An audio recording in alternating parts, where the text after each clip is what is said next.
Guys, हम लोग इस चैनल पे होम साइंस की क्लासेस करेंगे और पहले ही हम लोग इस चैनल पे सिलेबस देख चुके हैं। तो होम साइंस यूपी बोर्ड का सिलेबस आप सभी लोगों ने देख लिया होगा। तो उसमें से यूनिट फर्स्ट का फर्स्ट चैप्टर, जिसमें शिक्षिका द्वारा प्रतिदर्श बजट का प्रदर्शन, पहला चैप्टर है। और इसमें हम लोग सबसे पहले देखेंगे कि बजट क्या होता है और इसकी परिभाषाएं क्या होती, सिद्धांत क्या है, उद्देश्य क्या है और बजट कितने प्रकार का होता है। ये सारे पॉइंट हम लोग इसमें क्लियर करेंगे। तो पहले हम लोग देखते हैं कि पारिवारिक बजट का क्या अर्थ होता है। पारिवारिक बजट का संबंध परिवार की अर्थव्यवस्था से होता है। पारिवारिक बजट में परिवार की विशेष अवधि में होने वाली आय तथा प्रस्तावित व्यय सम्मिलित रहते हैं। तो पारिवारिक बजट किसी परिवार की निश्चित अवधि में प्राप्त होने वाली आय है और उसमें से जो हम लोग खर्च करते हैं वो व्यय है। तो इन दोनों का लिखित प्रारूप अगर जिस प्रपत्र पर हम लोगों को उपलब्ध होता है तो वो प्रपत्र बजट प्रपत्र कहलाता है और वो लिखित ब्यौरा बजट कहलाता है। तो हम लोग देखते हैं कि पारिवारिक बजट की परिभाषाएं विद्वानों ने क्या क्या दी हैं। तो पहली परिभाषा क्रेग और रस के अनुसार, जिसमें हम बजट के पूरे प्रारूप को समझने की कोशिश करेंगे। क्रेग और रस के अनुसार हम पहली परिभाषा देखते हैं। बजट, इन्होंने कहा है, बजट भूत के व्यय, भविष्य के अनुमानित व्यय और वर्तमान समय की मदों पर निश्चित व्यय का लेखा जोखा है।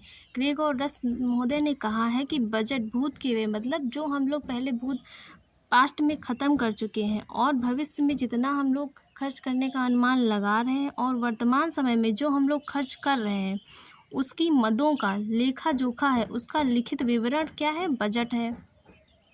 इन्होंने अपने परिभाषा में ये समझाने की कोशिश की है कि जो हम लोग खर्च कर चुके हैं और जितना खर्च करेंगे और जितना खर्च कर रहे हैं उन सब का लिखित विवरण क्या है, बजट है। इसी के अनुसार इसी में दूसरी हम लोग देखते हैं मार्शल जी के अनुसार, उन्होंने कहा है कि बजट किसी परिवार की आय व्यय का मोटे तौर पर एक अनुमान है। मार्शल सर के अनुसार उन्होंने कहा है कि बजट किसी परिवार की आय व्यय का मतलब कितना आ रहा है पैसा, कितनी इनकम है और उसमें से कितना ख़त्म हो रहा है उसका एक मोटे तौर पर अनुमान लगा के एक प्रपत्र में सूचीबद्ध करना ही बजट है। अब इसके बाद हम लोग देखते हैं पारिवारिक बजट के सिद्धांत क्या है। तो स्टूडेंट्स, हम लोग देखेंगे पारिवारिक बजट के क्या सिद्धांत, अगर ये सिद्धांतों का पालन हम लोग नहीं करेंगे तो एक अच्छा बजट हम लोग नहीं बना सकते हैं। तो इन सिद्धांतों को देखते हुए पहले सिद्धांत को हम लोग देखेंगे क्या है। पहला सिद्धांत है आय का अनुमान। अगर हम लोगों को किसी परिवार की आय का अनुमान नहीं है तो हम लोग उसका बजट नहीं तैयार कर सकते। इसलिए गृहिणी को पहले चाहिए कि वो जिस परिवार का बजट बनाना चाहती है, तो चाहे उसका वो स्वयं का परिवार होगा तो उसमें उसे अपनी आय का पूरा अनुमान होना चाहिए, पूरा ज्ञान होना चाहिए कि कितनी आय हमारे परिवार में है और उसी के अनुसार वो बजट बनाएगी। तो बजट बनाते समय परिवार की विभिन्न स्रोतों से प्राप्त होने वाली आय की जानकारी होनी चाहिए जिससे उसी के अनुसार व्यय हो सके। तो ये परिवार में कितनी आय आ रही है और कितना व्यय करना है, जब तक गृहिणी को इसका ज्ञान नहीं होगा तो वो एक अच्छा बजट नहीं बना पाएगी। तो इसके अलावा उसे आय के स्रोत भी पता होने चाहिए कि उसके परिवार में ऐसे कौन कौन से स्रोत हैं जिससे उसके परिवार में आय प्राप्त हो रही है। तो उसमें वेतन हो सकता है, किराया हो सकता है, खेती के द्वारा जो इनकम आ रही वो हो सकता है, कोई भी लघु उद्योग उनके परिवार में चल रहा है तो उससे प्राप्त आय उसमें परिवार में पारिवारिक आय का रूप ले सकती है। तो पारिवारिक आय के स्रोत भी हो गए। दूसरा हम लोग देखते हैं सिद्धांत जो है परिवार आवश्यकताओं को तीव्रता के क्रम में वर्गीकृत करना। तो पहले हम लोग आय का अनुमान लगाएंगे, फिर परिवार में जो व्यक्ति हैं और उनकी जो आवश्यकताएं हैं उनको हम लोग वर्ग में बांटेंगे। तो आवश्यकताएं 3 प्रकार की होती हैं। पहली होती है,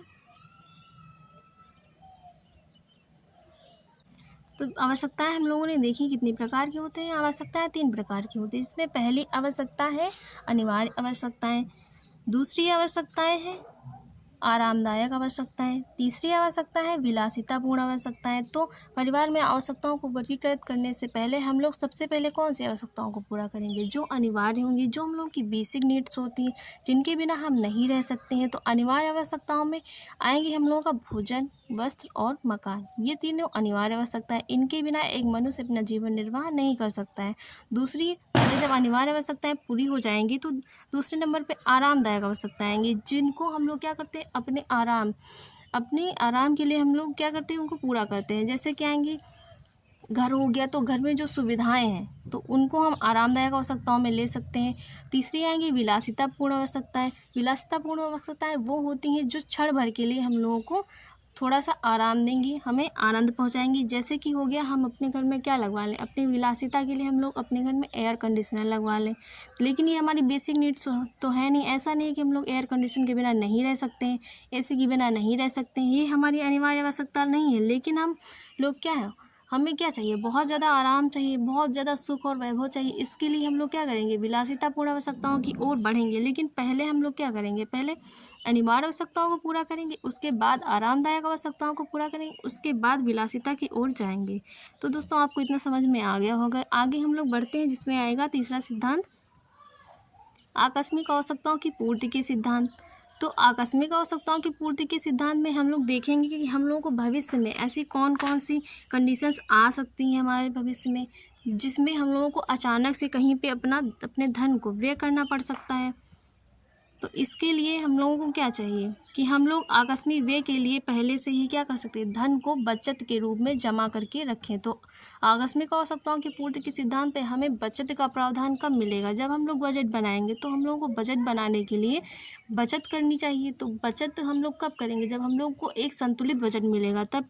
तो इसके लिए हमें आकस्मिक आवश्यकताओं की पूर्ति के लिए कुछ धन को बचा के रखना चाहिए, ताकि हम भविष्य में कोई भी अगर मान लो आकस्मिक आवश्यकता हो जाए, किसी का कोई मान लो ना चाहते हुए भी कभी किसी का कोई एक्सीडेंट हो गया, कुछ भी हो गया, तो उसमें हम लोग वे कैसे करेंगे। अगर हम लोगों के पास पैसे ही नहीं, हम लोगों ने कभी बचत करी ही नहीं, ना सोचा है उसके बारे में, तो हम लोग उस पर कैसे वे कर सकते हैं। तो इसके लिए हमें अपनी आकस्मिक आवश्यकताओं को ध्यान में रखते हुए उस पर व्यय करने के लिए बचत करना बहुत ज़रूरी है। चौथा सिद्धांत है सदस्यों की रुचि का सिद्धांत। एक परिवार में हम लोग क्या करेंगे, जितने भी सदस्य हैं उनकी रुचियों का ज्ञान अगर हम लोगों को नहीं होगा तो हम लोग उनकी आवश्यकताओं को कैसे पूरा कर सकते हैं। तो पहले अगर सदस्य हम कोई बजट का प्रावधान कर रहे हैं तो पहले हम लोग आय का अनुमान लगाएंगे।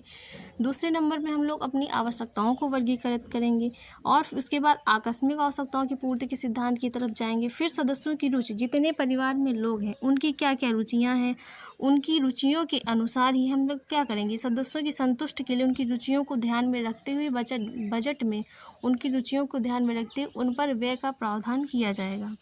और 5वें नंबर पे आएगा मासिक बजट बनाते समय वार्षिक बजट का ध्यान रखना।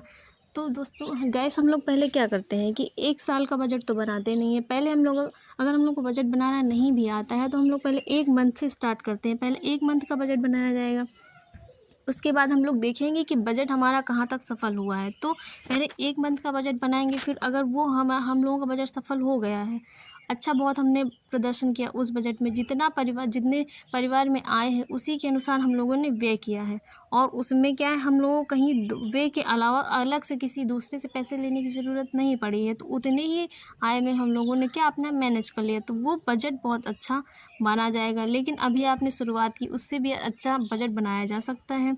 तो मासिक बजट बनाते समय वार्षिक बजट का भी ध्यान रखना चाहिए। तो पहले हम लोग क्या करेंगे, क्योंकि आय मासिक होती है, परिवार के प्रत्येक माह में होने वाले व्यय को ध्यान में रखकर ही बजट तैयार करना चाहिए। क्योंकि पहले हमें अगर यही नहीं पता होगा कि हमारे घर में एक महीने में कितनी आय आती है, तो हमको ये नहीं पता, तो एक वर्ष में आय का अनुमान हम लोग कैसे लगा सकते हैं। इसके लिए हम लोगों को अपने घर में आने वाली पारिवारिक आय की 1 मंथ की आय का ज्ञान होना चाहिए। तो पहले हम लोग 1 मंथ का बजट बनाएंगे, उसी के अनुसार हम लोग क्या करेंगे, आगे उन्हीं नियमों को पालन करते हुए हम लोग 1 वर्ष का बजट बनाना भी सीख जाएंगे। लेकिन इसके लिए हम लोग को अपने परिवार की आय का ज्ञान होना चाहिए। दूसरा है पुराने बजट का ज्ञान। यदि पुराने बजट में कोई कमी हो तो नए बजट में उसे सुधारा जा सकता है, लेकिन इसके लिए पहले हमें पुराने बजट का ज्ञान भी होना चाहिए कि अगर हमने बजट बनाया है तो हमने जो पहले का बजट बनाया था और जो नया बजट बनाया है उसमें जो पहले का बजट था उसमें ऐसी क्या कमियां रह गई थी जिनको हम सुधार सकते हैं। और ऐसा कब होगा, जब हमें पुराने बजट का ज्ञान होगा और हम पता होगा कि हमने पुराने बजट में कौन कौन सी कमियाँ दी थी जिसकी वजह से हमारा बजट असफल हुआ है। तो पुराने बजट का ज्ञान बहुत होना ज़रूरी है, जिससे हमें क्या थोड़ी सी शिक्षा भी मिल सके कि आगे हमें बजट किस तरीके से बनाना है, कैसे बनाना है। अगला है शिक्षा व मनोरंजन। बजट में केवल पारिवारिक आवश्यकताओं और सदस्यों की रुचि का ध्यान नहीं रखना है, बल्कि शिक्षा व मनोरंजन पे भी ध्यान रखना है। शिक्षा व मनोरंजन पे अगर खर्च नहीं होगा तो बजट अधूरा माना जाएगा। आज के युग में व्यक्ति के व्यक्तित्व के विकास के लिए शिक्षा व मनोरंजन पर पर्याप्त खर्च किया जाना आवश्यक हो गया। अतः इसके लिए कुछ निश्चित धनराशि निश्चित करनी चाहिए। हर परिवार में बच्चे होते हैं, सदस्य होते हैं, तो उनमें क्या होता है, सदस्यों की रुचियाँ भी होती हैं और उन पे शिक्षा और मनोरंजन के लिए खर्च भी किया जाता है। तो हर परिवार की अपनी अलग आय होती है और वहाँ पे सदस्यों की रुचियाँ, आवश्यकताएं, शिक्षा और मनोरंजन की सुविधाएं भी अलग अलग होती हैं। तो उसी के अनुसार हम लोग क्या करते हैं, उस पर अपने धन को व्यय करते हैं। और बिना शिक्षा और मनोरंजन के किसी परिवार को संपन्न नहीं माना जा सकता, क्योंकि यही आगे चल के हमारे भविष्य को बनाने का कार्य करता है। इसके बाद हम लोग देखेंगे बचत क्या होती है। परिवार को भविष्य के लिए 10% बचत अवश्य ही करनी चाहिए, क्योंकि अगर हम लोग बचत नहीं करेंगे तो भविष्य में आगे हम लोग कैसे आगे बढ़ पाएंगे। अगर हम लोग बचत ही नहीं कर रहे हैं, जितना इनकम आ रही है उसको खर्च किए जा रहे हैं, कोई बचत का प्रावधान ही नहीं है हम लोगों के बजट में, तो क्या आगे अगर मान लो आकस्मिक कोई घटना हो गई, कोई दुर्घटना हो गई, कोई आकस्मिक कार्य आ गया, तो हम लोगों ने बचत का प्रावधान किया ही नहीं है, तो हम लोग अपने भविष्य में कैसे सुधार कर पाएंगे। इसके लिए बजट में बचत का प्रावधान होना बहुत ज़रूरी है। तो कम से कम 10% की बचत करना बहुत आवश्यक है। अगर 10% की बचत भी हम लोग नहीं कर पा रहे हैं तो वो बजट अच्छा नहीं माना जाएगा। इसका मतलब आपको अपने बजट में अभी थोड़ा सा और सुधार करने की आवश्यकता है। अगला हम लोग देखेंगे बजट में लचीलेपन की व्यवस्था। बजट दोस्तों, हम लोगों का बजट ऐसा नहीं होना चाहिए उसमें कुछ हम लोग बदलाव ही नहीं कर सके। अगर मान लो हम लोगों ने पहले मंथ का बजट बनाया था तो उसमें हम लोगों की जो आय थी वो आय तो उतनी ही होगी, लेकिन इस महीने कुछ ऐसा खर्च आ गया, कोई इतने आकस्मिक ज़रूरत आ गई, उसमें हम लोगों को थोड़ा अपना ज़्यादा पैसा खर्च करना पड़ गया। तो इसके लिए क्या होना चाहिए, हमारा बजट थोड़ा लचीला होना चाहिए, ताकि हम उसमें क्या कर सकें, थोड़ा सा बदलाव कर सकें।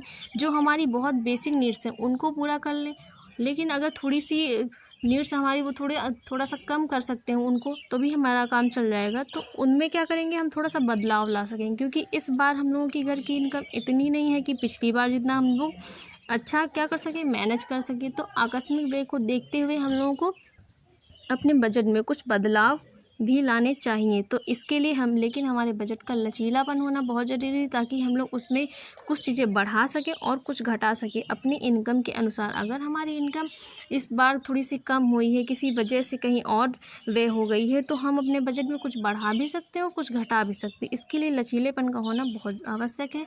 अगर लचीलापन नहीं होगा तो ये सारी चीज़ें हम लोग ऐड ऑन नहीं कर पाएंगे अपने।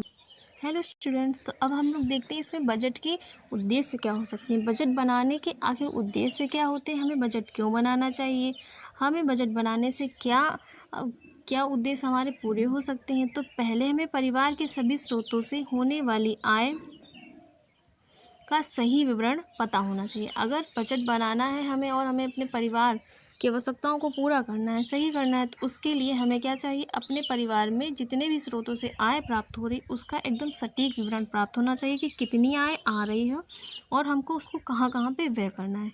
दूसरा है परिवार के सदस्यों की आवश्यकताओं का ज्ञान व उनकी पूर्ति के लिए व्यय का विवरण।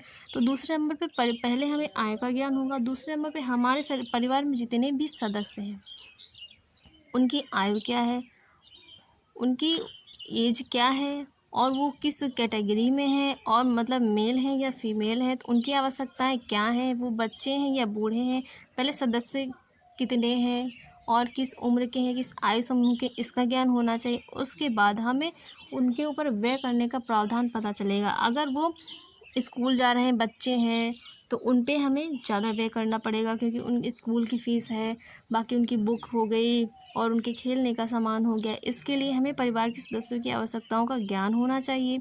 और तीसरा हो गया, आय व्यय को नियंत्रित करके समुचित बचत का प्रयास करना चाहिए। और हमें जब अपने परिवार के सदस्यों की पूरी जानकारी होगी तो हम लोग क्या कर सकते हैं, आय व्यय को नियंत्रित कर सकते हैं। हम लोगों को पता है कि हमारे परिवार में इतने सदस्य हैं और हमें इन पे इतना इतना व्यय करना है। बाकी हम लोग उनकी जो बेसिक नीड्स हैं, जो बाकी मनोरंजन और शिक्षा संबंधित सुविधा है, उनको पूरा करेंगे। उसके अलावा हम लोग घर के अन्य खर्चों पे व्यय करेंगे अपनी आय का। चौथे नंबर पे है परिवार में होने वाले अनावश्यक व्यय पर नियंत्रण। अगर हम लोग बजट बना रहे हैं तो हम लोग क्या कर सकते हैं, अपने परिवार में होने वाले अनावश्यक व्यय को रोक सकते हैं। मतलब जितनी ज़रूरत की सामग्री उनको लेंगे, अगर हम लोग बजट के अनुसार चलेंगे तो हमने जो प्रपत्र बनाया है, जो बजट का लिखित प्रारूप हमने सूची बनाई है, तो उस पे क्या करेंगे हम लोग, उसी की मदों के अनुसार क्या करेंगे, व्यय करेंगे। अगर हमने बजट ही नहीं बनाया है तो हम बचत कैसे करेंगे, हमें पता ही नहीं है, हम केवल क्या खर्च किए जा रहे हैं। एक आवश्यकता आई, उस पर दूसरा आई, दूसरे दिन ख़त्म कर दिया। हम लोग कहीं पैसे को इतनी अच्छी जगह पे नहीं व्यय कर रहे हैं कि हमारे भविष्य में हमारे लिए हम अपनी बचत कर सकें और अपने भविष्य को सुधारने के लिए कुछ क्या कर सकें, पैसों की बचत कर सकें। तो इसके लिए बजट का ज्ञान होना बहुत आवश्यक है और बजट के उद्देश्य भी पता होने चाहिए कि हम बजट क्यों बना रहे हैं, हम कैसे क्यों बना रहे हैं, इससे हमें क्या लाभ होगा। तो बजट बनाने का महत्व ये होता है कि हमें अपने परिवार के सदस्यों के लिए आगे भविष्य में आने वाले अनावश्यक व्यय पे रोक लगा सकते हैं और अपने भविष्य में आकस्मिक खर्चों के लिए हम बचत का प्रावधान भी कर सकते हैं। तो अगला हम लोग देखेंगे दोस्तों, पारिवारिक बजट का महत्व क्या होता है, इसके लाभ क्या है। तो पहले हम लोग बजट का देखेंगे महत्व और लाभ क्या होते हैं। पहला है व्यय पर नियंत्रण। तो हम लोग बजट बना के दोस्तों अपने पारिवारिक आय में होने वाले व्यय को नियंत्रित कर सकते हैं, क्योंकि हमें उसको पता है कि हमने पहले से ही नोट डाउन करके रख लिया है कि हमें इतनी इतनी जगह पे ये ख़त्म करना है, हमें अपने घर की बिजली का बिल इतना देना है और शिक्षा पे इतना देना है, राशन में इतना ख़त्म करना है। ये सारी चीज़ें हम लोगों को पहले से पता है, तो हम लोग उसी के अनुसार जो हमने पूरी सूची बना रखी है उसी के अनुसार हम लोग व्यय करेंगे, तो अनावश्यक व्यय होगा ही नहीं। तो जितना व्यय हो रहा है वो हमारे कंट्रोल में है, हमको पता है कि हम लोग कहाँ कहाँ पे व्यय कर रहे हैं। दूसरा है अनावश्यक व्यय पर रोक। जब हम लोग को सारी चीज़ें पता हैं, हम लोग जितना हमारी ज़रूरत का सामान है हम लोग वहीं पैसे ख़त्म कर रहे हैं, तो अनावश्यक व्यय पे रोक दोस्तों तो लग ही जाएगी ना। तो हम लोग फालतू चीज़ों पे ख़त्म करेंगे ही नहीं। हम लोगों ने जितना व्यवस्थित ब्यौरा बना के रखा है उसी के अनुसार अपनी आय को वहाँ पे व्यय कर देंगे। तीसरा है बचत की व्यवस्था। जब हम लोग अपने लिखित ब्यौरे के हिसाब से ख़त्म कर रहे हैं पैसों को, तो उसमें क्या होगा, जितनी आवश्यकताएं हमारी हैं वो पूरी हो गई। मान लो हमारे घर में इनकम 10,000 है, तो हम लोगों की आवश्यकताओं के लिए हमें चाहिए टोटल 9,000 रुपये। तो उसमें से हमने ऐसा बजट बनाया है कि 9,000 में ही हमारी सारी आवश्यकताएं पूरी हो जा रही। तो दोस्तों 1,000 बच गया कि नहीं गैस, 1,000 बच गया है, तो उसको हम लोग क्या करेंगे, बचत के रूप में रख देंगे। अब वो बचत हमारे भविष्य में आकस्मिक होने वाले खर्चों पे हम लोग क्या करेंगे, उसको व्यय कर सकते हैं। तो वो बचत की व्यवस्था हो गई। और आय का सर्वोत्तम उपयोग। अगर हम लोग आय को, अपने अनुमानित आय को हर जगह पे सही एकदम सटीक जगह पे ख़त्म कर रहे हैं, जहाँ हम लोग बिल्कुल भी अनावश्यक व्यय नहीं कर रहे हैं, तो आय का सर्वोत्तम उपयोग कर रहे हैं। उसके द्वारा हम अपने बजट के अनुसार चल रहे हैं, तो आय का सर्वोत्तम उपयोग हो गया। बाकी पारिवारिक ऋण से बचाने में सहायक। अगर हम लोग बजट बना रहे हैं और अपनी आय के अनुसार बजट बना रहे हैं, तो हम लोग पारिवारिक ऋण क्यों लेंगे दोस्तों। अगर हम लोग को चाहिए, हम लोगों को पता है कि हमारे घर की इनकम इतनी है और हमें इसके अंदर ही अपनी ज़रूरतों को पूरा करना है, तो अगर वह गृहिणी समझदार है, कुशल है, कार्यकुशल है, बहुत ही सुलझी हुई है, तो उसको पता होगा कि हम अगर इससे ज़्यादा व्यय करेंगे और इससे ज़्यादा अगर हम लोगों को बहुत महंगे महंगे खर्चे हम जब खर्चे करेंगे तो क्या होगा, हमारे परिवार पे ऋण आ जाएगा। तो उसके लिए उसे अपने परिवार में जितनी इनकम आ रही उसी के अनुसार इस तरीके से सूचीबद्ध करना चाहिए कि जो चीज़ें वो अपने परिवार के लिए इस्तेमाल कर रही वो उसकी आय के अनुकूल हो। ऐसा नहीं है कि उसकी आय बहुत कम है और वो इतने हाई फाई, इतने बहुत ज़्यादा कॉस्टली चीज़ें अपने परिवार को ला के दे रही, जिससे उसके परिवार पर ऋण भी हुआ जा रहा है, लेकिन फिर भी हो सकता हो कि पूर्ति नहीं हो पा रही है। तो उसे ये सब कार्य एक गृहिणी के ऊपर होता है कि वो अपने परिवार में किस प्रकार के बजट का प्रावधान कर रही है और अपने परिवार की आवश्यकताओं को किस तरीके से पूरा कर रही है। अगला है स्टूडेंट, पारिवारिक सदस्यों की आवश्यकताओं की पूर्ति में सहायक। एक बजट क्या करता है, सभी परिवार के सदस्यों की जितनी भी आवश्यकताएं होती हैं उसको पूरा करने में पूरी भूमिका निभाता है, क्योंकि जब गृहिणी है उसे अपने परिवार के सारे सदस्यों के बारे में पता है कि कौन सा सदस्य है, किस उम्र का है, किस एज का है, किसको कौन सी चीज़ की ज़रूरत है और किसकी किस में रुचि है। अगर उसकी सारी आवश्यकताओं का ज्ञान एक गृहिणी को है, तो वो क्या करेगी, उनकी आवश्यकताओं के हिसाब से ही उनकी सारी आवश्यकताओं को पूरा करेगी, उनकी रुचियों को पूरा करेगी, जिससे क्या होगा, परिवार में संतोष भी होगा, परिवार के सारे सदस्यों की आवश्यकताएं भी पूरी हो जाएंगी। क्योंकि एक हम लोगों ने पहले से ही बजट बना के रखा है, उसमें हम लोगों ने देखा है कि हम लोगों को इतनी की ज़रूरत है और हमारे परिवार में इतने सदस्य हैं, हमें इतना व्यय करना है, इतना बचत करनी है, इतना बचेगा। लास्ट में हम लोग देखेंगे मूल्यांकन करने में सहायक। अगर बजट हमने पहले से ही बना के रखा है तो हमें मूल्यांकन करना बहुत आसान हो जाएगा, क्योंकि हमें पता है हमारे पास सारा लिखित विवरण पहले से एक प्रपत्र के रूप में हम लोगों ने इतना इतना यहाँ पे ख़त्म किया, इतना वहाँ पे ख़त्म किया, इतना इस चीज़ में व्यय किया है, इतना यहाँ पे, तो हम लोग उसको क्या कर सकते हैं स्टूडेंट, बाद में उसको हम लोग क्या कर सकते हैं, एक जोड़ भी सकते हैं कि हम मेरे घर में इतनी आय आई थी तो उसमें हम लोग इतना इतना यहाँ पे ख़त्म कर दिया है, तो उसमें इतना हम लोगों ने पूरा टोटल व्यय कर दिया है। उसमें से व्यय करने के बाद भी हम लोगों के पास इतना बच रहा है, तो उसको हम लोग क्या कर सकते हैं, किसी एक अच्छी जगह पे हम लोग क्या कर सकते हैं, बचत के रूप में रख सकते हैं। मान लो बैंक में ही हम लोग अपनी बचत को रख रहे हैं, तो उससे क्या होगा, हमें बैंक में बचत को रख रहे हैं तो हमारी बचत सुरक्षित रहेगी, और किसी अन्य जगह पे व्यय करने के लिए हम लोग उसको उपयोग कर सकते हैं। तो अब आइए दोस्तों, हम लोग देखते हैं कि पारिवारिक बजट के प्रकार क्या होते हैं। अभी तक हम लोगों ने महत्व, उपयोगिता और लाभ देख लिए और उद्देश्य भी देख लिए। अब देखते हैं प्रकार कितने होते हैं। तो पारिवारिक बजट के 3 प्रकार होते हैं। पहला होता है संतुलित बजट, दूसरा होता है घाटे का बजट, तीसरा होता है बचत का बजट। संतुलित बजट ऐसा बजट जिसमें जितनी आय हो रही हो उतना ही व्यय किया जाए। इसका मतलब हमारे परिवार में जितनी आय, जितनी इनकम हो रही है, अगर उतना ही हम लोग व्यय कर रहे हैं, उससे ज़्यादा व्यय नहीं कर रहे हैं, तो वो कैसा होगा, संतुलित बजट होगा। जितनी आय हो रही उसी के अंदर हम लोग अपने सारे खर्चों को पूरा कर ले रहे हैं, लेकिन हमें क्या बाहर से कहीं भी ऋण लेने की ज़रूरत नहीं है। आय के अंदर ही हम लोग अपने सारे खर्चे पूरे कर रहे हैं और हम लोग उसी में संतुष्ट हैं। तो ऐसा बजट संतुलित बजट होता है जिसमें ना बाहर से ऋण लेने की आवश्यकता है और ना ही बचत का प्रावधान है। तो ऐसा बजट संतुलित बजट होगा, ना उसमें ऋण ले रहे हैं और ना ही उसमें एक भी पैसा हम लोग बचा पा रहे हैं, तो ऐसा बजट संतुलित बजट माना जाएगा। दूसरा होता है घाटे का बजट। जब आय से अधिक व्यय बजट में दिखाया जाता है तो वो घाटे का बजट होता है। स्टूडेंट, जब हम लोगों के घर में जितनी आय आ रही है, मान लो हमारे परिवार में जितनी इनकम आ रही है उससे ज़्यादा हम लोग व्यय कर रहे हैं, उतने में हमारी आवश्यकताएं पूरी ही नहीं हो पा रही हैं, तो उसमें क्या हम लोग कर रहे हैं, जितनी आय अधिक है उससे ज़्यादा हम लोग क्या व्यय किए जा रहे हैं, तो उससे क्या होगा, बजट हमारा कैसा हो जाएगा, बिगड़ जाएगा और हम लोग के ऊपर ऋण आ जाएगा। तो हम लोग क्या घाटे में चले जाएंगे ना, हमारे परिवार के ऊपर ऋण आ रहा है और जितनी इनकम हो रही है उससे ज़्यादा हम लोग व्यय किए जा रहे हैं, तो क्या होगा, घाटे का बजट हो जाएगा। जिससे क्या हर महीने महीने हम लोगों के परिवार पर ऋण बढ़ता चलेगा, जिससे क्या होगा, हम लोगों का बजट कैसा संतुलित ना हो कि घाटे का बजट बन जाएगा, इसमें ऋण भी लेना पड़ेगा।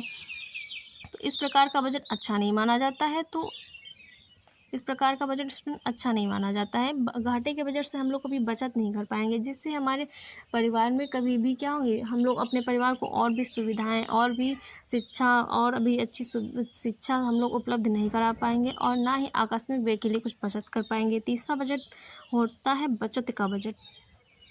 इसमें देखते हैं बचत का बजट क्या होता है। इस प्रकार का बजट सबसे अच्छा होता है। इसमें परिवार की आवश्यकताओं की पूर्ति भी होती रहती है, साथ ही भविष्य के लिए बचत भी कर ली जाती है। ऐसा बजट जिसमें क्या होता है, जितनी इनकम हो रही है हम लोग उसके अंदर ही खर्च भी कर ले रहे हैं, अपनी सारी आवश्यकताओं को ज़रूरत को पूरा भी कर ले रहे हैं और उसमें पैसे बचा भी पा रहे हैं। तो ऐसा बजट बचत का बजट होता है, जिसमें मान लो 1,000 इनकम है, मान लीजिए 1,000 इनकम है किसी गरीब परिवार की, उसकी 1,000 इनकम है, तो उसमें वो क्या कर रहा है, 950 रुपये में अपनी सारी ज़रूरतों को पूरा भी कर ले रहा है, उसमें 50 रुपये बचा भी ले रहा है। तो ऐसा बजट क्या, उसने इस तरीके से अपने बजट को मैनेज करके रखा है कि वो 950 में अपनी सारी ज़रूरतों को पूरा कर लेगा, उसमें से 50 रुपये बचा भी लेता है। तो ऐसा बजट, वो भी हर मंथ। तो ऐसा बजट क्या होता है, बचत का बजट होता है, जिसमें हम लोग अपने खर्चों को पूरा करने के बाद थोड़े से पैसों को बचा भी लेते हैं। ऐसा बजट बचत का बजट होता है, जो भविष्य के लिए बहुत ही अच्छा माना जाता है और उसमें भविष्य के लिए हम अपने बचत भी कर पाते हैं। तो ऐसा बजट दोस्तों बहुत उत्तम और सर्वोत्तम होता है। तो बजट के प्रकारों में, तीनों बजट में से सबसे अच्छा बजट बचत का बजट माना गया है। अब देखते हैं पारिवारिक बजट के मद कौन कौन से, ऐसे कौन कौन सी मेन बिंदु है जिन पे हम लोग को पैसा क्या करना है, अपने पारिवारिक धन का व्यय करना है। तो पहला हो गया भोजन। इसमें वे वस्तुएं आती हैं जिनको भोज्य पदार्थ कहा जाता है। भोजन में वे सारी वस्तुएं आएंगी जो हम लोग अपने खाने पीने के इस्तेमाल करते हैं, जो हमें क्या करेंगे, हमारी भूख को शांत करेंगे, वे वस्तुएं आएंगी। इसमें सारा दाल चावल दूध फल सब्जियां, ये सारी चीज़ें आ जाएंगी। दूसरा हो गया वस्त्र। वस्त्र क्या हो गया, हमारी दूसरी आवश्यकता हो गई। तो पहला हो गया भोजन, दूसरा हो गया वस्त्र। वस्त्र के बिना हम लोग भी नहीं रह सकते और ना भोजन के बिना रह सकते हैं। तो वस्त्र क्या हो गया। दूसरे नंबर पे हमारे परिवार में जितने भी सदस्य हैं, जो भी मेंबर्स हैं, उनकी किस आयु समूह के, उसी के अनुसार हम लोग उनको वस्त्र भी क्या, उनकी वस्त्रों की आवश्यकताओं को पूरा करेंगे। तीसरा आ गया आवास। आवास क्या होता है? आवास भी हम लोगों के लिए बहुत आवश्यक है। पहले नंबर पे भोजन, वस्त्र, तीसरा होगा आवास। एक व्यक्ति आवास के बिना, कोई भी परिवार है, व्यक्ति है, आवास के बिना वो अपना जीवन निर्वाह बहुत ही अच्छी तरीके से नहीं कर सकता, इसलिए उसको आवास भी चाहिए। तो ये क्या है, मेन बिंदु है, बेसिक आवश्यकताएं। तीसरा हो गया ईंधन और प्रकाश। तो हमें क्या चाहिए? आवास भी चाहिए, उसके अलावा हमें ईंधन भी चाहिए और प्रकाश की भी ज़रूरत होती है। इस पे भी हम क्या करते हैं? अपनी आय में थोड़ा सा व्यय करते हैं। पांचवा हो गया स्वास्थ्य, शिक्षा और मनोरंजन।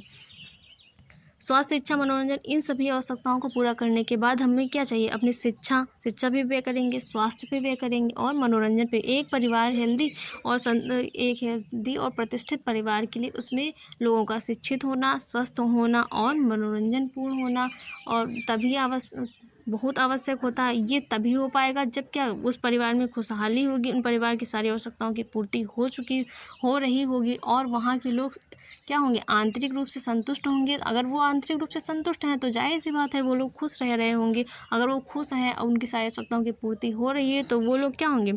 स्वस्थ भी होंगे। अगर स्वस्थ होंगे तो उनको जो भी कार्य कर रहे हैं, जिस क्षेत्र में है, उसमें निपुण होंगे। निपुण होने के साथ वो उस क्षेत्र में बहुत अच्छा प्रदर्शन कर रहे होंगे। तो पारिवारिक बजट में प्रकार के बाद पारिवारिक बजट के मद आते हैं, जिसमें हम लोगों ने ये 5 बिंदुओं को देखा है। तो इसके बाद हम लोग नेक्स्ट क्लास में मिलेंगे इसी टॉपिक के साथ। दूसरे पार्ट में देखेंगे इसके आगे के प्रकार क्या हैं और इस लेसन में इसके आगे बजट के बारे में और कौन से बिंदुओं को बताया गया है, जिनको पढ़ना हमारे लिए बहुत आवश्यक है और जो हमारे बोर्ड पेपर में, यूपी बोर्ड पेपर में पूछे ही जाते हैं। तो इसके साथ मिलते हैं कल दूसरी वीडियो में इसके दूसरे पार्ट के साथ। Thank you student. देखिए, अगर आपको वीडियो अच्छा लगे तो कल फिर से ज्वाइन करना ना भूलें हमारी क्लास को।